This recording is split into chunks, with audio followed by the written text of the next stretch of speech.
Hi, welcome to a new vlog. I'm Ave and I make pottery and draw stuff. So it's a new week. Well, it's Tuesday and I'm having a shop update this Friday, whether I have everything I wanted to or not. And I'm doing this for a few reasons. One, I haven't had like an official shop update since like November of last year, and that's like an incredibly long time for me to like not have like a I announced this, here are things type of shop update.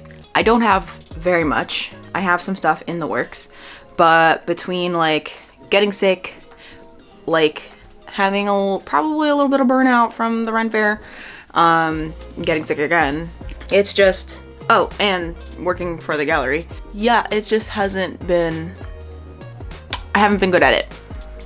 And so I said it was gonna be on Friday, and I'm doing a bisque today. It's mostly the pre-orders that I made for my patrons on Patreon, but there's some other things too. And today the goal is to make some more things, and whether or not I fire them and have them in time for like this weekend, debatable. But I'm using this energy while I have it to go ahead and just like try and strive for this goal. Probably not gonna make it, but that's fine. I have this mug, you know, I have two of these and it's gonna be great.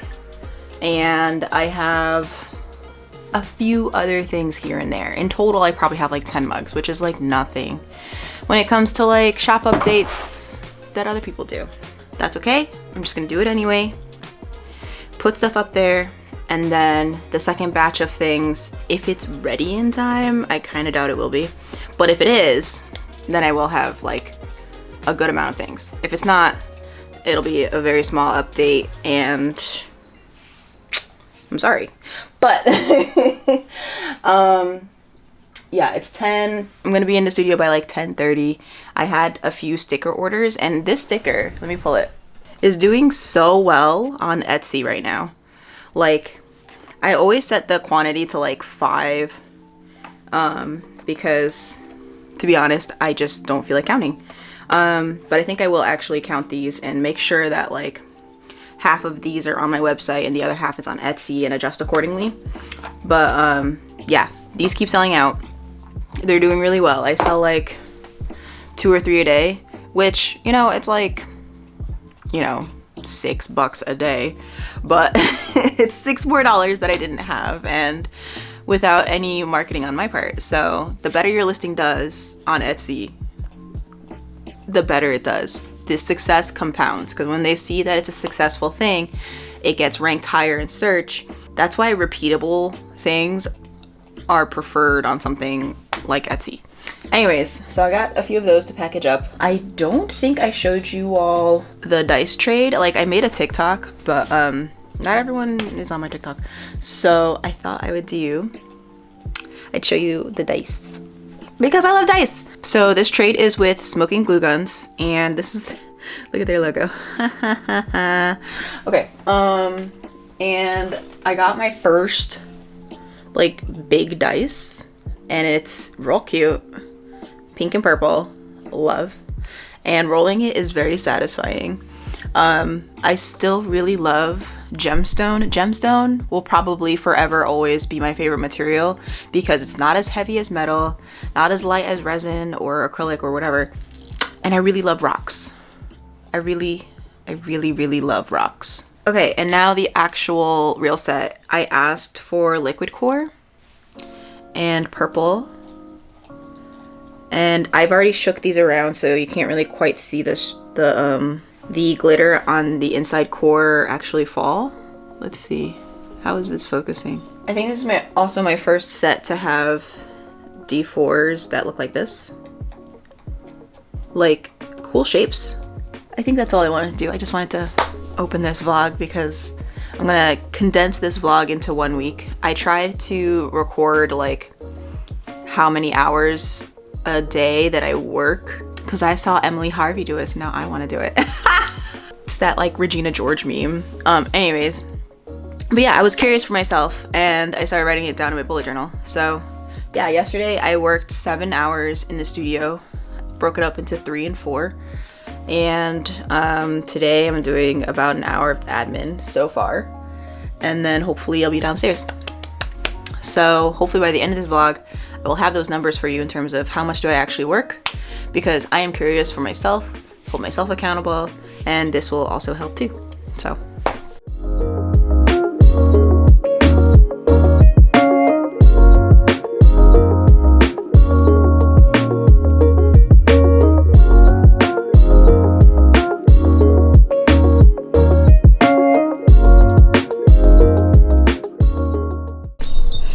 But you already have one toy out here.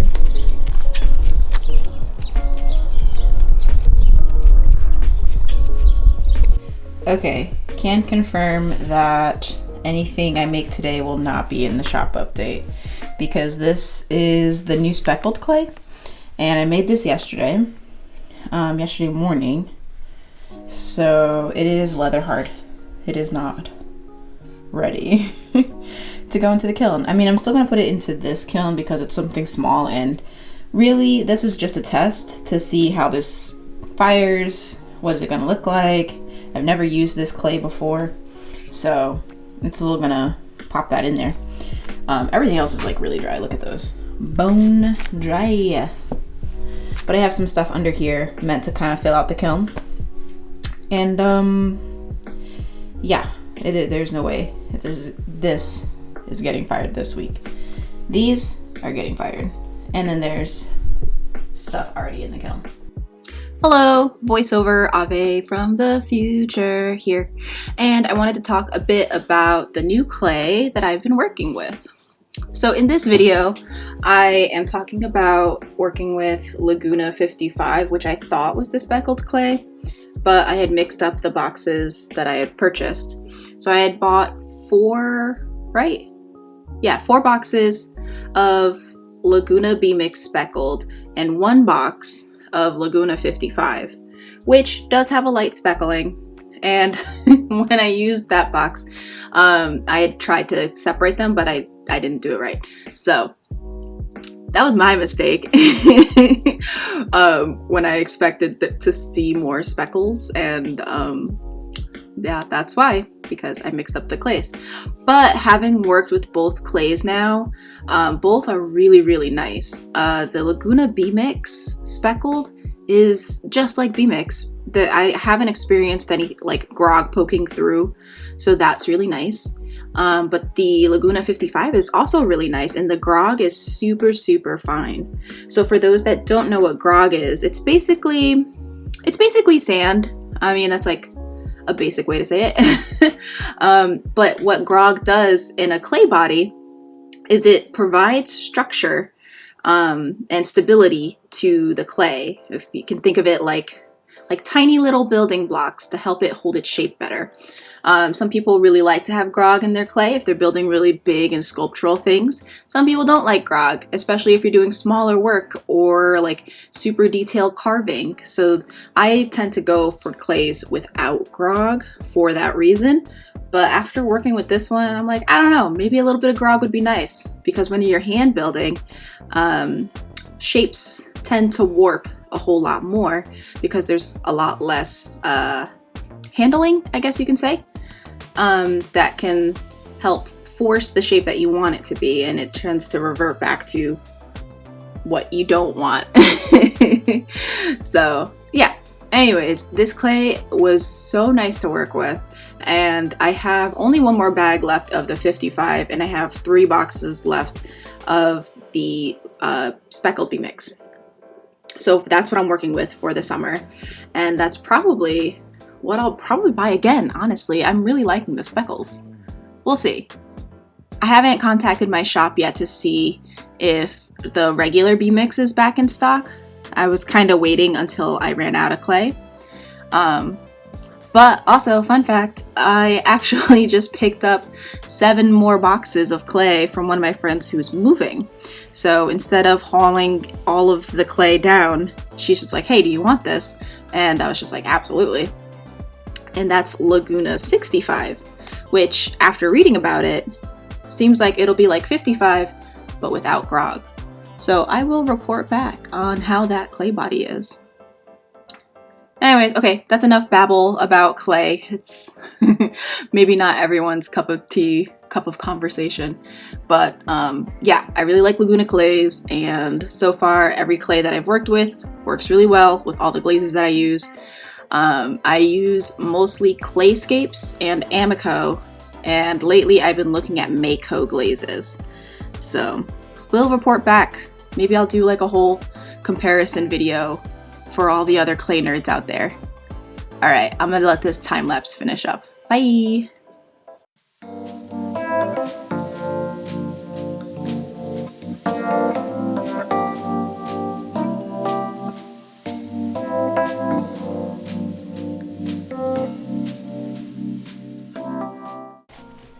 Okay, so I'm on my lunch break. And I started at 1 and I went to the post office, and then I went grocery shopping, put away my groceries, and made myself a flatbread because I went to Aldi's because that's what's affordable. I love Aldi's. Anyways, yeah, perks of working for yourself and working from home, self-employed, all that sort of jazz. Trying to find like the most optimum time that the streets and the stores are not busy. And with like schools and stuff, anything before 1 p.m. is actually like really good. Not too early, because then there's still people who are doing like morning things. So like lunchtime is the best time to go to a grocery store, at least in my experience. Especially if you want to try and go to like Trader Joe's. Trader Joe's is like always super, super busy.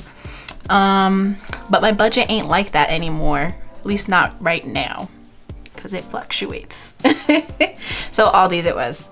Yeah, and it's 2:30 now. Yeah, it's 2:30 now, so I'm gonna eat, veg out for a half hour, and then hopefully by 3 I will be still energized enough to go back downstairs.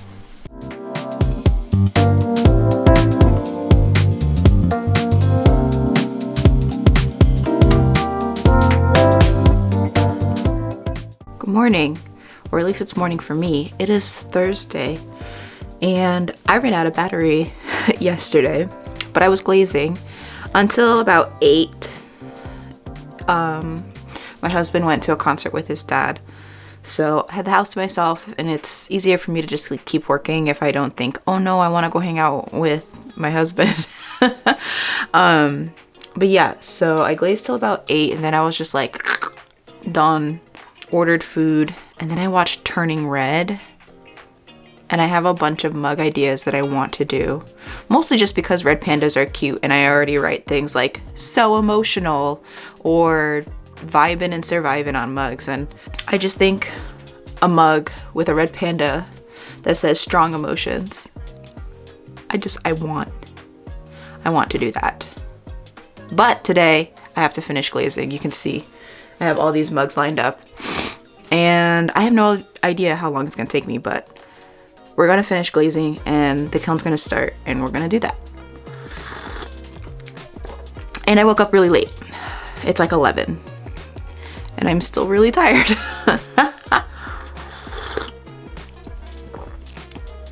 Let's go.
Okay, so it's Friday, it's almost 5 o'clock, and I told literally no one.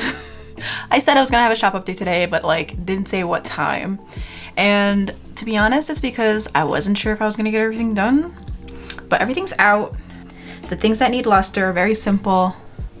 It'll be super quick and easy. And all of the pots that I have that will be listed are right over here.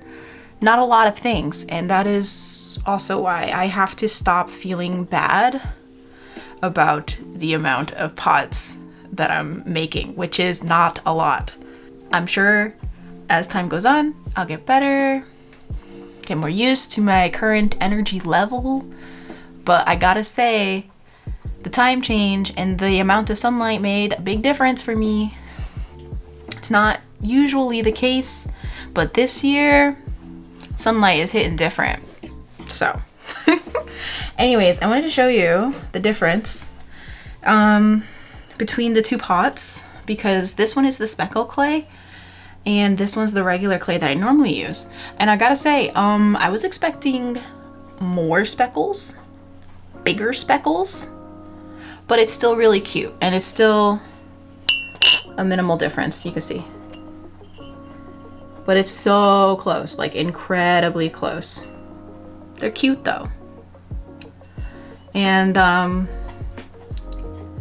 it doesn't always show through. So like here's unglazed, and this is just a clear glaze, and then like underglaze and chartreuse glaze. This is by Clayscapes. So yeah, and you can see that it's a different color. It's more towards buff, but it's very similar in workability to the bmix, which is good. And the only difference is this has grog. So when I start to do some carving, this probably, we'll see how it goes, essentially. So unloading the kiln went well. Everything turned out as expected. Oh, hey plant. This cup, I made tea in it already, was a tester because I thought my dirty sponge looked so beautiful, and I was just like, I wonder what it'd look like underneath the white glaze. And I did that because I was just like, oh, this mug already has a crack. Let me see if I can show you without spilling my tea. Okay, so there's a crack right at the bottom. So I was like, well, I guess I'm keeping this one. Because that's a dangerous spot for a crack. Where is it? Right here. So you see that right there? I think you can. That's a dangerous spot for a crack. I don't know how long this mug will last, but I poured boiling water into it. Made myself a nice London fog. And it tastes delicious, and the mug is still holding everything in. Will I luster it after a few uses? Maybe, I don't know. But for now, I'm kind of glad to have another mug this size that doesn't have luster. Or if I put luster on it, I will still run it through the dishwasher, because I have my other mug this size is a cloud balloon mug. And that one I want to keep nice. So I hand wash that one, but sometimes I'm lazy. Anyways, so I have to take some photographs, but I'm going to type up the listings that have photographs already, so I'm like ready to go for some things, and then I will add the other things that I need to add, and it'll be very small. I will let everyone know, send out an email, do little stories on the Instagram, maybe a little TikTok. There's just not all that stuff, so it feels kind of underwhelming to push if I have very little. I have like 30 of these trinket dishes though. I have about 30 some odd of these. So that's like the bulk of it. I have like 10 of these size, not all this face. These 2 mugs. And then, I think that's it. So, like, I don't know. I feel bad, but I'm trying not to feel bad. I just gotta get them up there. It's kind of like ripping off a band-aid, and then my next shop update will be early April anyways, and I'm gonna get some input from my patrons about what they want. Hello. The shop update is going. It's gone. It's done. I did a little video thingy. Yeah, I got about 10 orders today, so that's good. I held back one mug because like I felt like the I Feel Weird one. I have 2 and I listed one for like the Patreon release and then the other one for like the regular release. Originally I was going to list some of the rainbow ones, but I'm a little bit too confused about which ones I need to save for the patrons on Patreon and which ones are duplicates. So I'm gonna wait till I box up their orders, and obviously they still need gold. They're naked, so I didn't list them even though I wanted to. I'm so glad that I finally got it up. And it's just like, I don't know, I've been putting it off for so long. Not putting it off, but it's been too long, and I'm just excited. Now I can change my clothes and go watch Drag Race with my friends. And I can get to their house in time to not miss much. So that'd be good. Morning. So it's Monday. I'm going to end the vlog here and start a new vlog, but I wanted to go over how many hours did I actually work this week. So average day was 7 hours, and I feel like that's pretty average because when people say they work a 9 to 5, I'm assuming that there is a half hour to an hour break in there. But I worked 7 hours on Monday, 7 hours on Tuesday, 10 hours on Wednesday. Thursday I worked 5 hours. Friday I worked 8, and that was the day of the actual shop update. Saturday I worked 3, and then on Sunday I also worked 3 hours. So yeah, altogether that adds up to 43, I believe. Yeah, 10. Yeah, so it adds up to 43 hours. As I'm getting closer to like a regular schedule lineup, I feel like I'm still catching up on things. But I definitely want to like revisit this idea again once I, weave YouTube editing back into my schedule. Today is just gonna be packaging, so next vlog will be lots of packaging. Okay, thank you so much for watching, and like and subscribe if you're into that sort of stuff, and I'll catch you guys next time. Bye, stay awesome.